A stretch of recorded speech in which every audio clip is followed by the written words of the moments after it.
It did not happen in a single moment. There was no one vote. No single court ruling. No dramatic walkout. Jacob Zuma did not lose power overnight. Instead, it slipped away. Meeting by meeting. Court paper by court paper. Decision by decision. And by the time it became undeniable, the country had already changed. To understand how Jacob Zuma lost power, we have to go back to how he gained it. And why so many people once believed in him. Short pause. Jacob Zuma did not arrive in South African politics as an outsider. He was a product of the liberation struggle. A former intelligence chief of the African National Congress. A man who spent years underground and time in exile. Jacob Zuma did not arrive in South African politics as an outsider. He was a product of the liberation struggle. A former intelligence chief of the African National Congress. A man who spent years underground and time in exile. For many supporters, he represented something important. A leader who spoke plainly. A leader who understood the rural poor. A leader who did not sound like the political elite. After 1994, Zuma rose steadily through the new democratic state. He served as MEC in KwaZulu-Natal. Then as Deputy President of South Africa under Thabo Mbeki. By the early 2000s, he was one of the most powerful figures in the country. But the seeds of his downfall were already being planted. In 2005, Jacob Zuma was dismissed as Deputy President. Thabo Mbeki removed him after his financial advisor, Shabir Sheikh, was convicted of corruption related to an arms deal. Zuma himself was not convicted at that time. But the association mattered. To his supporters, Zuma was a victim of political persecution. To his critics, the allegations were deeply concerning. That split would define the next decade of South African politics. Instead of ending Zuma's career, his dismissal transformed him. He became a symbol. A rallying point for factions within the ANC who felt marginalized under Mbeki. Trade unions. Communist Party allies. Provincial power blocks. All found common cause in Zuma.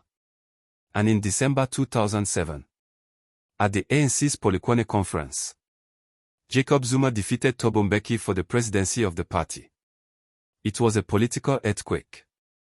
Within months, Mbeki was recalled as president of South Africa. By May 2009, Jacob Zuma was sworn in as head of state. At that moment, his power appeared complete. But the legal and political pressures did not disappear. They multiplied. From the very beginning of Zuma's presidency, questions followed him into office. The long-running corruption charges related to the arms deal were withdrawn shortly before the 2009 election. The National Prosecuting Authority cited procedural issues. But the decision itself became controversial. Years later, courts would rule that the withdrawal had been unlawful. At the same time, a different issue was growing quietly in KwaZulu-Natal. Nkandla. Zuma's private homestead had undergone extensive upgrades at state expense. Security features, according to officials. But reports soon described far more than security. A swimming pool. An amphitheater. A cattle kraal. A visitor center. The cost ran into hundreds of millions of rand. For years, the matter moved slowly through official channels. Investigations. Reports. Delays. And then, in 2014, the public protector released a report that would change everything. Thuli Madonsela found that Jacob Zuma had unduly benefited from non-security upgrades. She concluded that he was required to repay a reasonable portion of the cost. Zuma disagreed. So did his cabinet. Parliament backed him. For a time, it seemed the system had closed ranks. But something had shifted.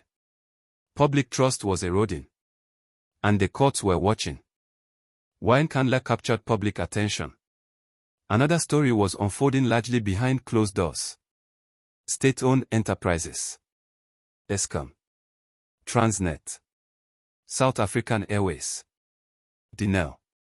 Appointments were being made. Contracts awarded. Decisions taken that would later raise serious questions. According to later testimony, a private family, the Guptas, had gained extraordinary access to state power. Cabinet positions were allegedly discussed at private residences. Business deals allegedly influenced government decisions. In 2016, the public protector released another report. This time, it carried a new phrase into the national vocabulary: state capture. The report did not make final findings. It called for a judicial commission of inquiry. Once again, Zuma resisted. Once again, delays followed. But the pressure was building. Inside the ANC, support began to fracture. Municipal elections in 2016 delivered a shock. The ANC lost control of key metros, including Johannesburg and Tshwane. For the first time since 1994, its dominance looked vulnerable.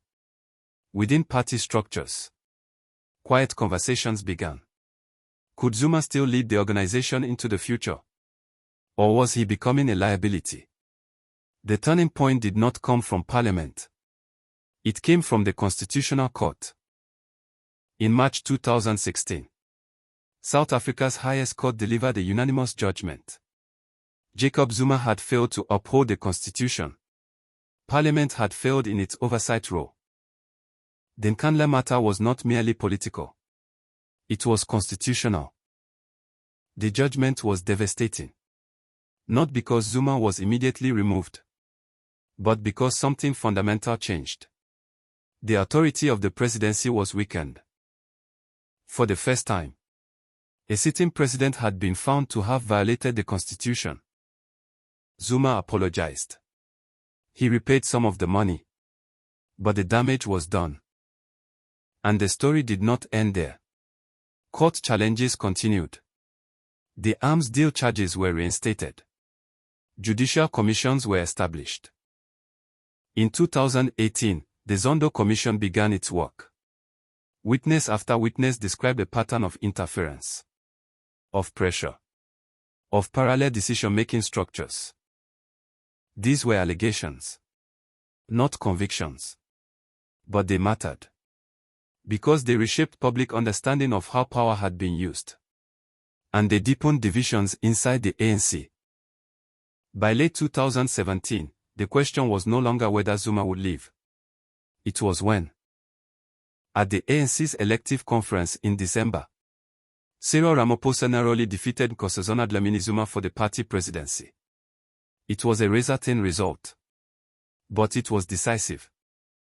For the first time since Polokwane, Jacob Zuma did not control the ANC's top leadership.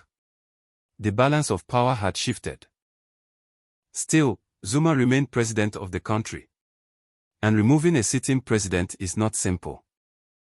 Behind closed doors, negotiations took place. Public statements remained cautious.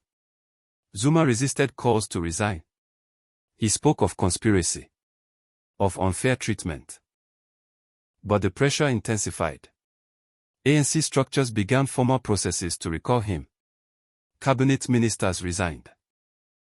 And finally, in February 2018, Jacob Zuma announced his resignation. He framed it as a decision to avoid division, to put the country first. There was no dramatic exit, no final confrontation, just a statement, and a quiet departure. After nearly a decade in office, his presidency was over. But losing the presidency was not the end of Zuma's loss of power. Legal consequences followed. Court cases resumed. Commissions continued. In 2021, Jacob Zuma was sentenced to prison for contempt of court, after refusing to appear before the Zondo Commission. It was unprecedented. A former president sent to jail. Once again, the country watched. Supporters protested. Violence erupted in parts of KwaZulu-Natal and Gauteng. Lives were lost. Businesses destroyed. And yet, the legal process continued.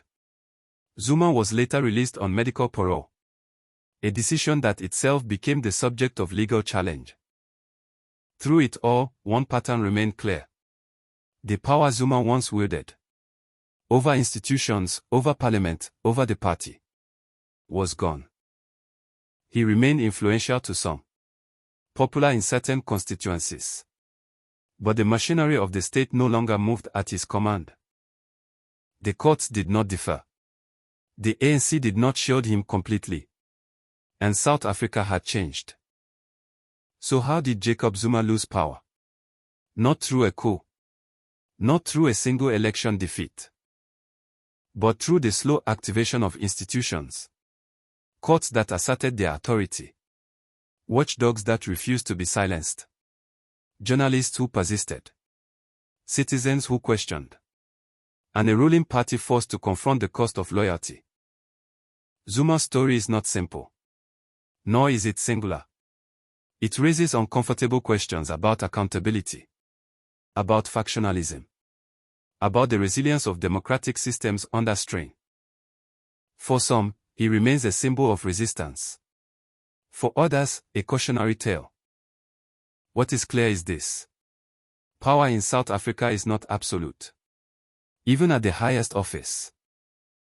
And when institutions hold, slowly, imperfectly, they can reshape history. The rise of Jacob Zuma was dramatic. But his fall was procedural. And perhaps that is what makes it most significant. Because for now, the story is not just about one man. It is about a system that was tested. And about what happens when it pushes back. And the questions remain. Thanks for watching. See you in the next video. Please like, share and subscribe.